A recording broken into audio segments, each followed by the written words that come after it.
ਡੰਡਾ ਪੀਰ ਆ ਜੀ ਵਿਗੜਿਆਂ ਤਿਗੜਿਆਂ ਦਾ। ਲੇਕਿਨ ਗੱਲ ਇਹ ਹੈ ਕਿ ਡੰਡਾ ਫੜਨਾ ਕਿੰਨੇ ਆ।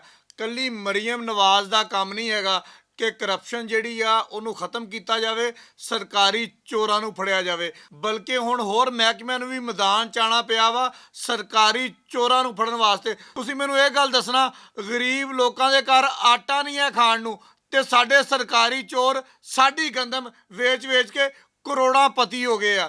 ਇਹ ਇਨਕਸ਼ਾਫ ਹੋਇਆ ਤਾਂਦਲਿਆਂ ਦੇ ਵਿੱਚ ਪਾਸਕੋ ਦੇ ਇੱਕ ਗੋਦਾਮ ਦੇ ਉੱਪਰ FIA ਨੇ ਛਾਪਾ ਮਾਰਿਆ। 2 ਲੱਖ ਕਿਲੋ, ਕਿੰਨੀ ਭਲਾ 2 ਲੱਖ ਕਿਲੋ ਕਣਕ ਹੀ ਗਾਇਬ ਹੋ ਗਈ। ਕਣਕ ਦੀ ਜਗ੍ਹਾ ਤੇ ਜਦੋਂ ਬੋਰੀਆਂ ਖੋਲ ਕੇ ਵੇਖੀਆਂ ਵਿੱਚ ਮਿੱਟੀ।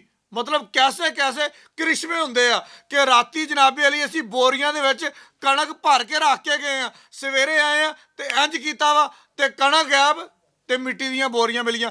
FIA ਨੇ ਜਨਾਬੇ ਵਾਲੀ ਸਾਰੀ ਤਫਸੀਲ ਜਿਹੜੀ ਆ ਨਾ ਜਾਰੀ ਕਰ ਦਿੱਤੀ ਆ। ਤੁਹਾਨੂੰ ਕੱਲੀ ਕੱਲੀ ਜਿਹੜੀ ਆ ਨਾ ਪੜ੍ਹ ਕੇ ਦੱਸ ਦਿੰਦੇ ਆ। ਇਹ ਸਰਕਾਰੀ ਚੋਰਾਂ ਨੇ 7 ਕਰੋੜ ਰੁਪਏ ਦਾ ਚੂਨਾ ਲਾਇਆ ਸਾਡੀ ਗੌਰਮੈਂਟ ਨੂੰ ਤੇ ਸਾਡੀ ਆਵਾਮ ਨੂੰ। ਇਹ ਸਾਡੇ ਟੈਕਸਾਂ ਦੇ ਪੈਸੇ ਆ ਜਿਹਦੀ ਕਣਕ ਖਰੀਦ ਕੇ ਅਸੀਂ ਉੱਥੇ ਰਖਾਉਂਦੇ ਆ, ਤੇ ਉੱਥੋਂ ਜਨਾਬੇ ਵਾਲੀ ਸਰਕਾਰੀ ਚੋਰ ਦੇ ਤੇਰੇ ਦੀ ਦੇ ਤੇਰੇ ਦੀ ਦੇ ਤੇਰੇ ਦੀ ਆਪਣੀਆਂ ਜਨਾਬੇ ਵਾਲੀ ਕੋਠੀਆਂ, ਕਾਰਾਂ, ਬੰਗਲੇ, ਤੇ ਸਾਡੇ ਗਰੀਬਾਂ ਘਰ ਆਟਾ ਵੀ ਨਹੀਂ 2 ਟਾਈਮ ਦਾ। ਅੱਛਾ ਜੀ, 7 ਕਰੋੜ ਦਾ ਚੂਨਾ ਲੱਗਾ ਸੀਗਾ ਤੇ 7 ਬੰਦਿਆਂ ਦੇ ਉੱਪਰ ਪਰਚਾ ਦਰਜ ਹੋ ਗਿਆ। ਤਫਸੀਲ ਥੋੜੀ ਜਿਹੀ ਇਦਾਂ ਦੀ ਆ ਕਿ ਜਦੋਂ FIA ਨੇ ਛਾਪਾ ਮਾਰਿਆ, ਜਿਹੜੀ ਬੋਰੀ ਦੇ ਵਿੱਚ 100 ਕਿਲੋ ਕਣਕ ਹੁੰਦੀ ਆ ਉਹਦੀਆਂ 2000 ਬੋਰੀਆਂ ਦੇ ਵਿੱਚ ਮਿੱਟੀ ਪਾਈ ਹੋਈ ਸੀ। ਕਣਕ ਭਾਈ ਹੋਰੀ ਘਰ ਲੈ ਕੇ ਸੀ ਜਾਂ ਵੇਚਤੀ ਸੀ। ਅੱਗੇ ਆ ਗਈ ਬੋਰੀ ਦਾ ਸਾਈਜ਼ ਸੀ 50 ਕਿਲੋ ਵਾਲੀ ਬੋਰੀ ਦੇ 4000 ਬੈਗ, ਪਤਾ ਹੀ ਨਹੀਂ ਕੌਣ ਲੈ ਗਿਆ। ਕਿਨੇ ਭਲਾ 50 ਕਿਲੋ ਵਾਲੀ ਬੋਰੀ ਦੇ 4000 ਬੈਗ ਵੈਸੇ ਹੀ ਗਾਇਬ ਹੋ ਗਏ। ਇਹਨਾਂ ਸਾਰੀਆਂ ਚੀਜ਼ਾਂ ਦੀ ਮਾਲੀਅਤ ਬਣਦੀ ਹੈ ਜੀ 7 ਕਰੋੜ।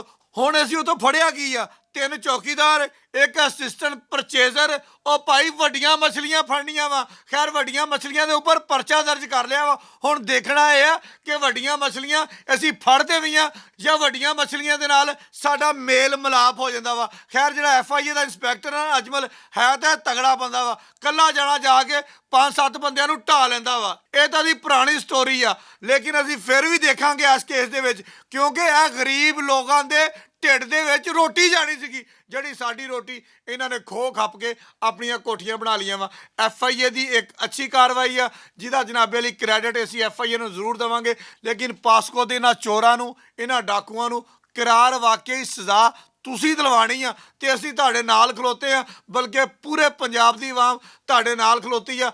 ਅੱਛਾ, ਇਹਦੇ ਉੱਪਰ FIA ਦੀ 6 ਰੁਕਨੀ ਟੀਮ ਅਜਮਲ ਅਵਾਨ ਦੀ ਕਿਆਦਤ ਦੇ ਵਿੱਚ ਮਜ਼ੀਦ ਤਹਿਕੀਕਾਤ ਕਰ ਰਹੀ ਆ। ਸਾਡੇ ਜ਼ਰਾਏ ਦਾ ਕਹਿਣਾ ਤੇ FIA ਦੇ ਜ਼ਰਾਏ ਦੇ ਮੁਤਾਬਕ ਹਲੇ ਬਹੁਤ ਸਾਰਾ ਹੋਰ ਕਪੜਾ ਜਿਹੜਾ ਨਾ ਉਹ ਸਾਹਮਣੇ ਆਉਣ ਵਾਲਾ ਵਾ। 3000 ਤੋਂ ਜ਼ਿਆਦਾ ਬੋਰੀਆਂ ਹੋਰ ਵੀ ਹੈਗੀਆਂ ਵਾ ਜਿਨ੍ਹਾਂ ਦੇ ਵਿੱਚੋਂ ਮਿੱਟੀ ਨਿਕਲ ਸਕਦੀ ਆ। ਹਲੇ ਤਾਂ ਉੱਥੇ 6 ਰੁਕਨੀ ਟੀਮ ਬਹਿ ਕੇ ਹਿਸਾਬ ਕਿਤਾਬ ਕਰੇਗੀ, ਸਾਰੀਆਂ ਗੱਲਾਂ ਕੱਢੇਗੀ। ਉਸ ਤੋਂ ਬਾਅਦ ਸਾਰਾ ਦੁੱਧ ਦਾ ਦੁੱਧ ਤੇ ਪਾਣੀ ਦਾ ਪਾਣੀ ਹੋਏਗਾ। ਤੁਹਾਡਾ ਬਹੁਤ ਸ਼ੁਕਰੀਆ